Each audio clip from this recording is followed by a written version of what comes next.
আমন্ত্রণদীপ্ত সংবাদে আপনাদের সাথে আছি আমি ইয়াসমিন সুমনা।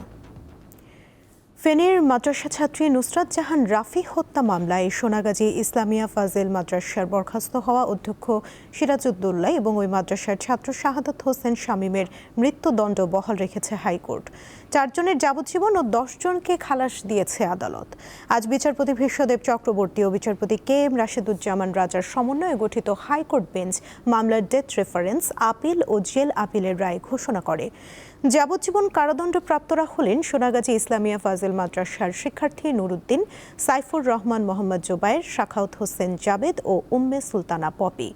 নুসরাত হত্যা মামলার রায় দেওয়ার সময় ফেনীর নারী ও শিশু নির্যাতন দমন ট্রাইব্যুনালের বিচারক মামুনুর রশিদ যথাযথভাবে বিচারিক মানসিকতা প্রয়োগ করেননি বলে পর্যবেক্ষণ দিয়েছে হাইকোর্ট। তাকে ফৌজদারি মামলার বিচার কাজ থেকে সরিয়ে দেওয়ার নির্দেশ দিয়েছে আদালত। ওই রায়ে 16 আসামিকে মৃত্যুদণ্ড দেয়া হয়েছিল। মাদ্রাসার তৎকালীন অধ্যক্ষ সিরাজউদ্দৌলার বিরুদ্ধে নুসরাতকে যৌন নিপীড়নের অভিযোগে তার মা মামলা করেছিলেন। ওই মামলায় অধ্যক্ষকে গ্রেফতার করা হয়। মামলা তুলে নিতে নুসরাতের ওপর চাপ দেয়া হলেও তিনি রাজি হননি। এরপর আলিম পরীক্ষা দিতে মাদ্রাসায় গেলে নুসরাতকে ছাদে নিয়ে তার শরীরে আগুন দেয়া হয়। চিকিৎসাধীন অবস্থায় তার মৃত্যু হয়। আদালত এই মামলায় 16 জন নিম্ন আদালত কর্তৃক মৃত্যুদণ্ডপ্রাপ্ত আসামির মধ্যে 2 জনের মৃত্যুদণ্ড বহাল রেখেছেন। তারা হলেন তৎকালীন মাদ্রাসার সুপার অধ্যক্ষ এস.এম. সিরাজউদ্দৌলা এবং শাহাদাত হোসেন শামীম, যার নুসরাতের পরে রাগ ছিল কারণ সে প্রেম নিবেদন করেছিল এবং নুসরাত সেটা রিফিউজ করেছিল। এই 2 জনের মৃত্যুদণ্ড বহাল রেখেছেন। আর বাকি মৃত্যুদণ্ডপ্রাপ্ত 4 জনকে মৃত্যুদণ্ড থেকে কমিয়ে সাজা জীবন করা হয়েছে। হাইকোর্টে রয়েছেন সহকর্মী মাহিদুর রহমান, তিনি যোগ দিচ্ছেন এই মুহূর্তের খবর নিয়ে। মাহিদুর, রায়ে আদালতের পর্যবেক্ষণ এবং বাদী ও বিবাদী পক্ষের আইনজীবীদের প্রতিক্রিয়া আমাদের জানাবেন। প্রায় 2.5 ঘন্টা রায় ঘোষণার পর কিন্তু আজকে পূর্ণাঙ্গ একটি হাইকোর্টের রায় এসেছে। ঐতিহাসিক একটি রায়ের কথাই বলছেন সবাই, এবং এতে আসামি পক্ষ এবং রাষ্ট্রপক্ষ উভয় পক্ষই সন্তুষ্টি এবং অসন্তুষ্টির কথা জানিয়েছেন। আপনি ইতিমধ্যে বলেছেন যে এই রায়ে কিন্তু প্রধান যে আসামি সিরাজউদ্দৌলা এবং 4 নম্বর আসামি শাহাদাত হোসেন শামীম, এই 2 জনকেই মূলত তার যে আগের রায় মৃত্যুদণ্ড বহাল রেখেছেন, সেই সাথে 4 জনকে যাবজ্জীবন দিয়েছেন এবং বাকি 10 জনকে খালাস প্রদান করেছেন। এই রায় যখন প্রকাশ করা হয় তখন কিন্তু হাইকোর্ট বেশ কিছু নির্দেশনাও দিয়েছেন।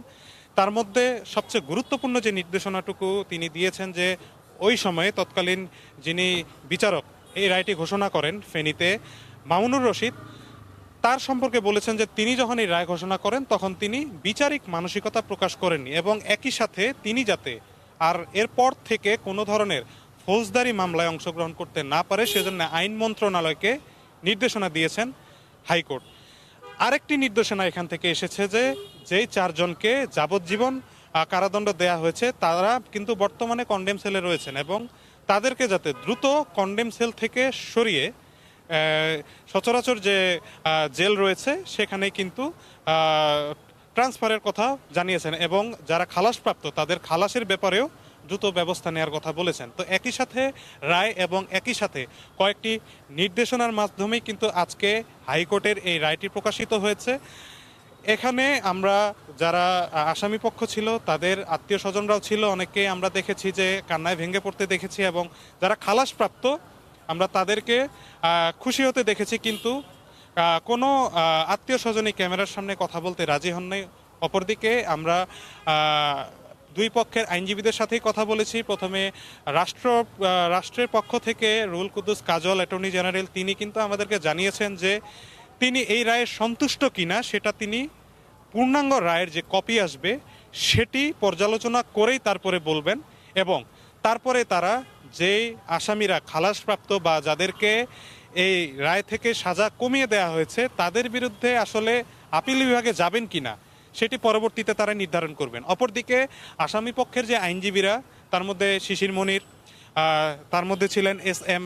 শাহজাহান এবং তাজুল ইসলাম, তারা কিন্তু 3 জনই জানিয়েছেন যে এটার যে মূল রহস্য, এই মূল রহস্যটুকু তারা আপিল বিভাগে আপিল করার মাধ্যমে উন্মোচিত করতে চান। অর্থাৎ তারা যে সর্বোচ্চ শাস্তি মৃত্যুদণ্ড বহাল রেখেছে যে দুই আসামির, এই দুই আসামির সাজা কমানোর জন্য অথবা খালাসের জন্য এর পরবর্তীতে আপিল বিভাগে আপিল করবেন। অর্থাৎ আমরা এই মুহূর্তে বলতেই পারি যে আজকের যে পূর্ণাঙ্গ হাইকোর্টের রায় আসলো, এই রায়টি কিন্তু শেষ রায় নয়। এর পরবর্তীতে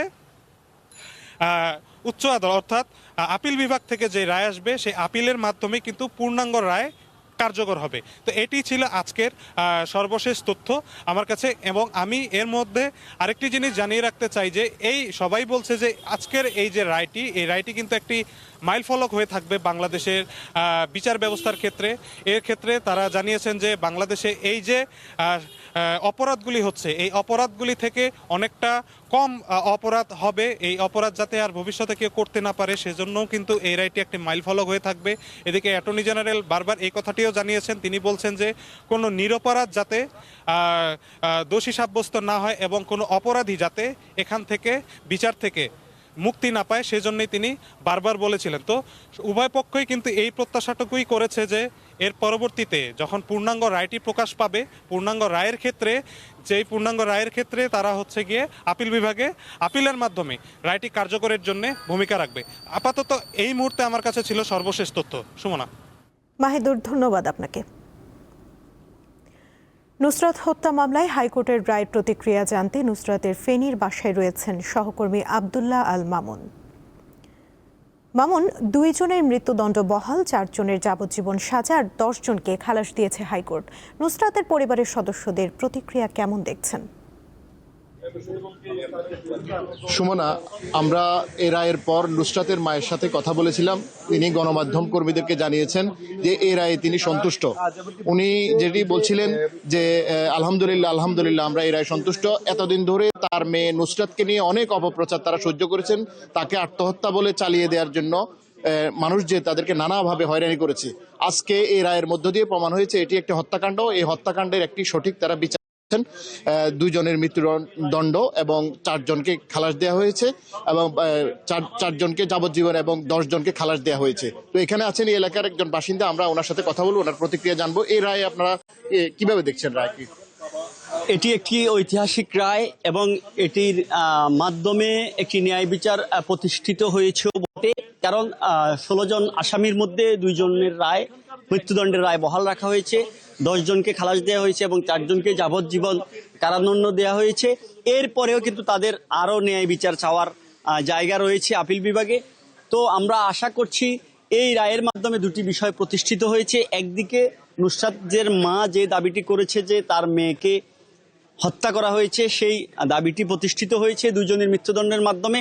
এবং অনেকেই দীর্ঘদিন পর্যন্ত দাবি করেছিল যে এখানে ন্যায় বিচারের লেশমাত্র নেই, এখানে অনেককে রাজনৈতিক প্রতিহিংসার কারণে আসামি করা হয়েছিল, তৎকালীন আওয়ামী লীগের 2টি গ্রুপের দ্বন্দ্বের কারণে। এবং আজকে সেটি অনেকটাই প্রমাণিত হলো 10 জনের খালাসের মধ্য দিয়ে। ধন্যবাদ। আমরা এখানকার পুলিশের যে দায়িত্বে আছেন পলাশচন্দ্র, ওনার সাথে কথা বলেছিলাম। উনি আমাদেরকে জানিয়েছেন যে এখানে নিরাপত্তা ব্যবস্থা যেভাবে আছে এটি বহাল থাকবে এবং নুসরাতের মা আশঙ্কা প্রকাশ করেছে এই রায়ের মধ্য দিয়ে যারা আসামি পক্ষের লোকজন তারা নানাভাবে তাদেরকে অতীত থেকে হয়রানি করে আসছে, বর্তমানে তারা নিরাপত্তাহীনতায় ভুগছেন।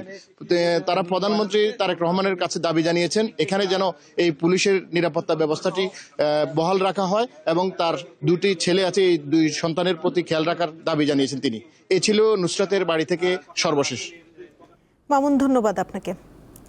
যুক্তরাষ্ট্রের নিউ ইয়র্ক সিটিতে একটি রেস্তোরাঁয় গুলিতে ইউসুফ রাজু নামের এক বাংলাদেশি নিহত হয়েছেন। গুলিবিদ্ধ হয়ে হাসপাতালে চিকিৎসাধীন রয়েছেন রাসেল নামের আরেক বাংলাদেশি। স্থানীয় সময় রোববার ভোরে বাংলাদেশি অধ্যুষিত ব্রুকলিনে এই ঘটনা ঘটে। ইউসুফ রাজুর মাথায় গুলি লেগেছে বলে জানিয়েছে পুলিশ। তাকে গুরুতর আহত অবস্থায় হাসপাতালে নেওয়া হলে চিকিৎসক তাকে মৃত ঘোষণা করেন। আর রাসেলের ডান পায়ে গুলি লেগেছে। দুজনই ওই রেস্তোরাঁর কর্মী। তাদের বাড়ি নোয়াখালী জেলায়।